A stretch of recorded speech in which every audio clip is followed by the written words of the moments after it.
Saturday morning from Jeffersonville, Indiana. I'm Brother David Erickson. The word on the tapes is so simple, even my grandchildren understand it. Jeffersonville Indiana నుండి మీకు They all శుభాలు. know God's word on the tapes is thus నేను saith సహోదరు David Ericsson. టేపులపై ఉన్న వాక్యము నా మనవళ్ళు కూడా అర్థం చేసుకునే అంత సులభమైనది. వారందరికీ టేపులపై ఉన్న దేవుని వాక్యం యెహోవా ఇలాగూ సెలవిచ్చుచున్నాడు అని తెలుసు. వారు దేవుని ప్రవక్త దీనిని చెప్పినప్పుడు నమ్ముతారు. ఒక వరము ఉంది, ఆపై ఒక స్థానము ఉంది. ఒక స్థానము ఉంది, అది ఒక ప్రవక్త. ప్రవక్త మరియు ప్రవచన వరముకు మధ్య చాలా తేడా ఉన్నది. సంఘములో నిజంగా ప్రవచన వరమును ఇవ్వటానికి ముందు అది సంఘములలో చెప్పవచ్చునో లేదో అని చెప్పడానికి వివేచన వరము కలిగి ఉన్న 2 లేదా 3 దగ్గరకు తీర్పుకు తీసుకురావాలి. కానీ దానిని తీర్పు తీర్చడానికి యెషయా ముందు ఎవరైనా నిలబడటం మీరు ఎప్పుడూ చూడలేదు. చూడండి, అతను ప్రవక్తగా జన్మించాడు, కానీ వారు ప్రవక్తలు. వారు జీవితాంతం యెహోవా ఇలాగూ సెలవిచ్చుచున్నాడును కలిగి ఉన్నారు. చూడండి చూడండి, చాలా తేడా ఉన్నది. ఆమేన్. ఈ రోజు డిసెంబర్ 27, 2025. ఇప్పుడు బ్రెన్హామ్ టాబర్నికల్ మరియు సహోదరు జోసెఫ్ బ్రెన్హామ్ నుండి ఎదురు చూస్తున్న పక్షిరాజులు కూడుకొనిచున్నవి లేఖ ఇక్కడ ఉన్నది. ప్రియమైన తొలవబండ ఉదవా, ఈనాడు సంఘము తమ ప్రవక్తను మర్చిపోయారు. ఆయన వారి సంఘములలో బోధించడం వారికి ఇక ఎంత మాత్రమూ అక్కర్లేదు. వారికి బోధించి మరియు వాక్యమును ఉటంకించి మరియు అనువాదము నిచ్చుటకు వారి సంఘ కాపరులు వారికి ఉన్నారని వారు చెప్తున్నారు. వారి సంఘములలో టేపులలో ఉన్న దేవుని స్వరమును వినడం కంటే బోధించడమే ఎక్కువ ముఖ్యమైపోయినది. కానీ దేవుడు తన ప్రవక్తను కలిగి ఉండవలసి ఉన్నదని ఎరిగి ఉన్నాడు. ఆయన ఎల్లప్పుడూ ఆ విధంగానే తన వధువును బయటకు పిలిచి మరియు ఆమెను నడిపించాడు.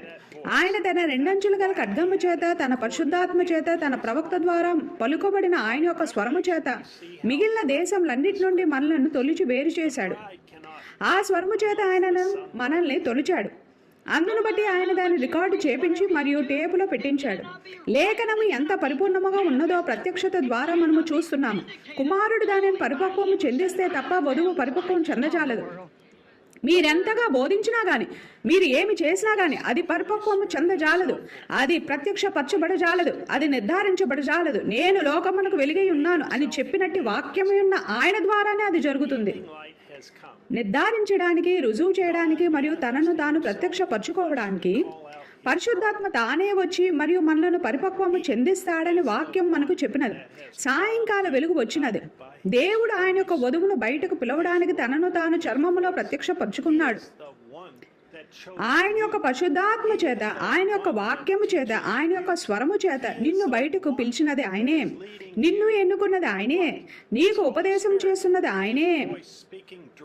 నిన్ను నడిపిస్తున్నది ఆయనే. దేని ద్వారా చేస్తున్నాడు? ఆయన యొక్క పరిశుద్ధాత్మ, ఆయన యొక్క స్వరము నేరుగా నీతో మాట్లాడుట ద్వారా దానిని చేస్తున్నాడు. కానీ ఈ దినములో వారికి అది చాలా పాతకాలపుదైపోయినది. వారు తమ సంఘములలో టేపులను ప్లే చేసే విషయమును దాటివేశారు.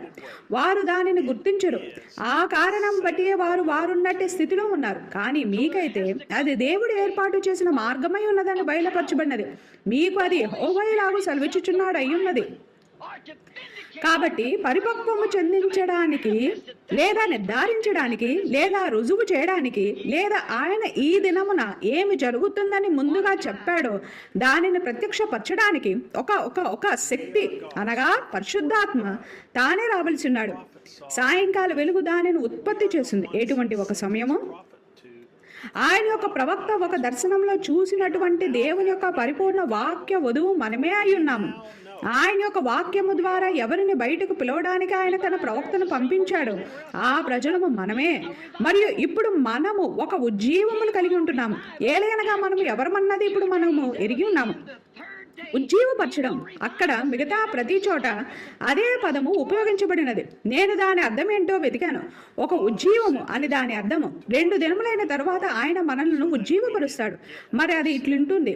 ఆయన మనల్ని చెదరగొట్టి మరియు మనకు గ్రుడ్డితనము కలుగజేసి మరియు మనల్ని చీల్చి వేసిన తర్వాత 3వ దినమందు ఆయన మనల్ని మరలా ఉజ్జీవపరుస్తాడు.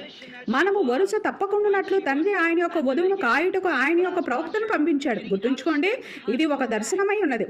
వధువు ఆమె ప్రారంభంలో ఉన్న స్థితిలోనే వెళ్ళుచున్నది. అయితే నేను ఆమె వరుస తప్పుడును గమనించి మరియు ఆమెను వెనుకకు లాగుటకు ప్రయత్నిస్తున్నాను. అయితే ఈనాడు ఆయన ఆమెను ఎలా వెనుకకు లాగగలడు? ఆయన అనగా ఆ వ్యక్తి ఇక్కడ భూమి మీద లేడు. వాక్యము ద్వారా ఉన్నది. ఈ దినమునకు నిర్ధారించబడిన ఏకైక వాక్యం ఏమిటి? టేబుల్లో ఉన్న దేవుని యొక్క స్వరమే. the prophet spoke. సేవకులు సరిగ్గా ప్రవక్త పలికిన దానిని ఉటంకించడం ద్వారా వాక్యంను బోధించడానికి మాత్రమే పిలువబడినారు. స్వయంగా ప్రవక్త ప్రకారంగా కూడా వారు అంతకంటే ఎక్కువ ఏమీ చెప్పవలసిన వారు కారు. వాస్తవంగా వారు ఆ వాక్యమును ఉపయోగించడానికి మరియు బోధించడానికి పిలువబడినారు. కానీ యెహోవా ఇలాగూ సెలవిచ్చుచున్నాడు అయ్యున్నదని నిర్ధారించబడిన స్వరము ఒకే ఒక్కటి ఉన్నది. యేసుక్రీస్తు నామంలో నేను కూడా అలాగే చెప్తున్నాను. మీరు ఒక్క విషయమును కూడా కలుపకండి, దేనిని తీసివేయకండి, దానిలో మీ స్వంత ఆలోచనలను పెట్టకండి. మీరు కేవలం ఆ టేపులలో చెప్పబడిన దానిని మాత్రమే చెప్పండి. దేవుడు మీకు ఏమి చేయమని ఆజ్ఞాపించడం మీరు సరిగ్గా దానిని మాత్రమే చేయండి, దానికి కలపకండి. మీ సంఘ కాపరి లేదా మీ సేవకుడు చెప్పే ప్రతి మాటకు మీరు ఆమేన్ చెప్తే మీరు తప్పిపోయినట్లే. కానీ దేవుడు ఆయన యొక్క ప్రవక్త ద్వారా టేపులలో పలికిన ప్రతి మాటకు మీరు ఆమేన్ చెప్పినట్లయితే మీరు వధువై ఉంటారు మరియు నిత్య జీవమును కలిగి ఉంటారు. దేవుని యొక్క ప్రవక్త దేవుడు అతని గుండా మాట్లాడటానికి ఎన్నుకున్నట్టు వ్యక్తి అయి ఉన్నాడు. ఆయన యొక్క వాక్యమును పలకడానికి అతన్ని వాడుకోవడము మరియు వధువు ఎల్లప్పుడూ వినడానికి యెహోవా ఇలాగూ సెలవిచ్చుచున్నాడు కలిగి ఉండుటకు దానిని టేపులో ఉంచడము దేవుని యొక్క ఎన్నిక ద్వారా జరిగినది. ఇతరులు చెప్పిన దాని మీదనైనా లేదా ఆయన యొక్క వాక్యమునకు వారు ఇచ్చే అనువాదం మీదనైనా ఆయన యొక్క వధువు ఆధారపడాలని ఆయన కోరడం లేదు. ఆయన యొక్క వధువు ఆయనే నేరుగా వారితో మాట్లాడుటను వినాలని ఆయన కోరుచున్నాడు. ఆయన యొక్క వధువు స్వయంగా ఆయన మీద తప్ప మరెవరి మీద ఆధారపడాలని ఆయన కోరడం లేదు. మనము ఉదయం లేచినప్పుడు ఆయన మనతో ఇట్లు చెప్పటను వినడాన్ని ప్రేమిస్తాం. స్నేహితులారా, శుభోదయం. ఈ రోజు నేను మీతో మాట్లాడి మరియు నేను మిమ్మల్ని ఎంతగా ప్రేమిస్తున్నానో మరియు మీరు నేను ఏ విధంగా ఒకటై ఉన్నామో మీకు తెలియజేయబోచున్నాను. నేను నిత్యజీవమునిచ్చే అనేకులున్నారు, కానీ మీరు మాత్రమే నా చేత ఎన్నుకోబడిన వధువై ఉన్నారు. జగత్తు పునాది వేయబడక ముందే నేను ప్రత్యక్షతను ఇచ్చినది మీకు మాత్రమే ఉన్నది. నేను చెప్పేది వినడానికి ఇతరులు అనేక మంది ఇష్టపడతారు, కానీ నా వధువుగా ఉండుటకు నేను మిమ్మల్ని మాత్రమే ఎన్నుకున్నాను. ఏలయనగా మీరు నన్ను గుర్తించి మరియు నా వాక్యంతో నిలిచి ఉన్నారు. మీరు రాజీ పడలేదు, మీరు ఎవరితోనో సరసమాడలేదు, అయితే మీరు నా వాక్యమునకు నమ్మకంగా నిలబడ్డారు. సమయం ఆసన్నమైనది, అతి త్వరలో నేను మీ కొరకు వచ్చుచున్నాను. మొదట ఇప్పుడు నాతో ఉన్న వారిని మీరు చూస్తారు. ఓ, మిమ్మల్ని చూసి మరియు మీతో ఉండటానికి వారెంతగా పరితపించుచున్నారో. చిన్నవార్లారా, చింతించకండి. సమస్తము సరిగ్గా సమయానుసారముగా జరుగుచున్నది. కేవలం ముందుకు కొనసాగుతూనే ఉండండి. ఒక సువార్త సేవకునిగా వధువు వెళ్ళిపోవడం తప్ప ఏ ఒక్క విషయము కూడా మిగిలి ఉన్నట్లు నాకు కనబడటం లేదు. సహోదరుడు జోసెఫ్ బ్రెన్హామ్.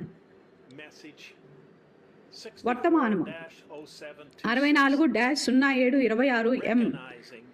నీ దినమును దాని వర్తమానమును గుర్తించుట. సమయము 12 గంటలకు మధ్యాహ్నం జెఫర్సన్విల్ కాలమానం ప్రకారంగా. వర్తమానమును వినడానికి ముందు చదవవలసిన లేఖనములు. హోషేయి గ్రంథము అధ్యాయము 6, ఎహెజ్కేలు గ్రంథము 37వ అధ్యాయము, మలాకీ గ్రంథము 3వ అధ్యాయం 1వ వచనము, మలాకీ 4వ అధ్యాయము 5 నుండి 6 వచనములు. 2వ తిమోతి 3వ అధ్యాయం 1 నుండి 9 వచనములు. ప్రకటన గ్రంథము 11వ అధ్యాయం. ఈ యూట్యూబ్ ఛానల్లోని మరో వీడియోలో ఇదే తేదీతో లేఖనములు చదువుబడతాయి. మీ సౌలభ్యం కొరకు యూట్యూబ్లో సిసి క్లోజ్డ్ క్యాప్షన్ కొరకు ఆటో ట్రాన్స్లేషన్ను ఎంచుకొని ఆపై మీరు స్క్రీన్ పై భాషను ఎంచుకోండి. మరలా కలిసేంత వరకు దేవుడు మిమ్మల్ని దీవించును గాక మరియు షలోం. నోటిఫికేషన్ల కొరకు సబ్స్క్రైబ్ చేసుకొని బెల్ నొక్కండి. La seule chose que nous voyons n'est pas un credo, pas un groupe d'hommes. Nous ne voyons rien d'autre que Jésus, et il est la parole faite chair à notre époque.